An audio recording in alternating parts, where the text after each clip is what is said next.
निर्जला एकादशी व्रत कथा।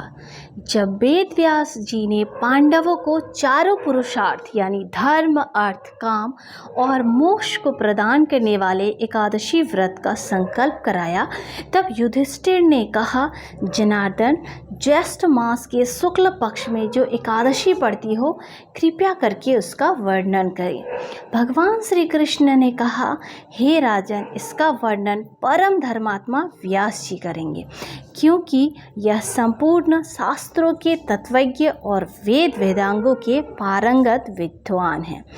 तब वेद व्यास जी कहने लगे कि कृष्ण और शुक्ल पक्ष की एकादशी में अन्न खाना वर्जित है। द्वादशी को स्नान करके पवित्र होकर फूलों से भगवान केशव की पूजन करना चाहिए। फिर पहले ब्राह्मणों को भोजन देकर अंत में स्वयं भोजन करना चाहिए। यह सुनकर भीमसेन बोले, परम बुद्धिमान पितामह, मेरी उत्तम बात सुनिए। राजा युधिष्ठिर, माता कुंती, द्रौपदी, अर्जुन, नकुल और सहदेव यह एकादशी को कभी भोजन नहीं करते तथा मुझसे भी हमेशा यही कहते हैं कि भीमसेन, एकादशी को तुम भी खाया ना करो। परंतु मैं उन लोगों से यही कहता हूँ कि मुझसे भूख नहीं सही जाएगी। भीमसेन की बात सुनकर व्यास जी ने कहा, यदि तुम नरक को दूषित समझते हो और तुम्हें स्वर्ग लोक की प्राप्ति अभिष्ट है यानी कि इच्छा है, तो दोनों पक्ष की एकादशियों के दिन भोजन नहीं करना। भीमसेन बोले, पितामह, मैं आपके सामने सच कहता हूँ, मुझसे एक बार भोजन करके भी व्रत नहीं किया जा सकता, तो फिर उपवास करके मैं कैसे रह सकता हूँ। मेरे उदर में वृक नामक अग्नि सदा प्रज्वलित रहती है, अतः जब मैं बहुत अधिक खाता हूँ तभी यह शांत होती है।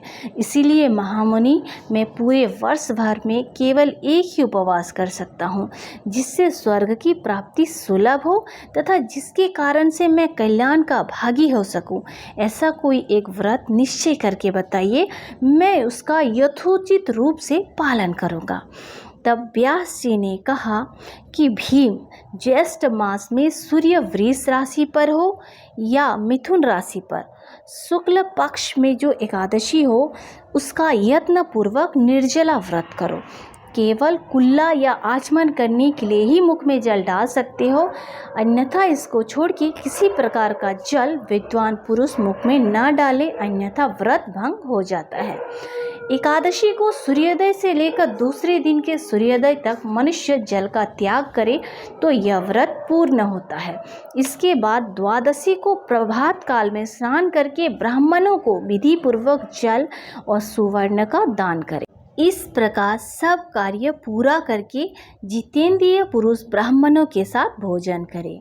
वर्ष भर में जितनी एकादशियां होती है, उन सब का फल इस निर्जला एकादशी से मनुष्य प्राप्त कर लेता है, इसमें तनिक भी संदेह नहीं है। शंख, चक्र और गदा धारण करने वाले भगवान केशव ने भी मुझसे कहा था, यदि मानव सबको छोड़कर एकमात्र मेरी शरण में आ जाए और एकादशी को निराहार रहे तो वह सब पापों से छूट जाता है। कुंती नंदन, निर्जला एकादशी के दिन श्रद्धालु स्त्री पुरुषों के लिए जो विशेष दान और कर्तव्य विहित हैं, उन्हें सुनो।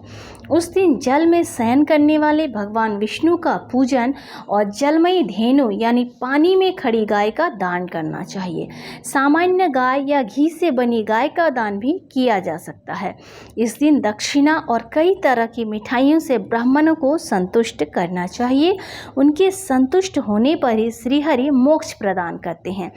जिन्होंने श्रीहरि की पूजा और रात्रि में जागरण करते हुए इस निर्जला एकादशी का व्रत किया है, उन्होंने अपने साथ ही बीती हुई 100 पीढ़ियों को और आने वाले 100 पीढ़ियों को भगवान वासुदेव के परम धाम में पहुंचा दिया है। निर्जला एकादशी के दिन अन्न, वस्त्र, गो, जल, सैया, सुंदर आसन, कमंडलू तथा छाता दान करना चाहिए। जो श्रेष्ठ तथा सुपात्र ब्राह्मण को जूता दान करता है, वह सोने के विमान पर बैठकर स्वर्गलोक में प्रतिष्ठित होता है। जो इस एकादशी की महिमा को भक्तिपूर्वक सुनता अथवा इसका वर्णन करता है, वह भी स्वर्गलोक में जाता है। चतुर्दशी युक्त अमावस्या को सूर्य ग्रहण के समय श्राद्ध करके मनुष्य जिस फल को प्राप्त करता है वही फल इस कथा को सुनने में भी मिलता है। इसीलिए भीमसेन ज्येष्ठ महीना के शुक्ल पक्ष की जो शुभ एकादशी होती है उस दिन निर्जल व्रत करना चाहिए। उस दिन श्रेष्ठ ब्राह्मणों को शक्कर के साथ जल के घड़े दान करने चाहिए। ऐसा करने से मनुष्य भगवान विष्णु के समीप पहुंचकर आनंद का अनुभव करता है और इसके बाद द्वादशी को ब्राह्मण भोजन कराने के बाद स्वयं भोजन करे। जो इस प्रकार पूर्ण रूप से पाप नाशिनी एकादशी का व्रत करता है वह सब पापों से मुक्त हो आनंदमय पद को प्राप्त होता है।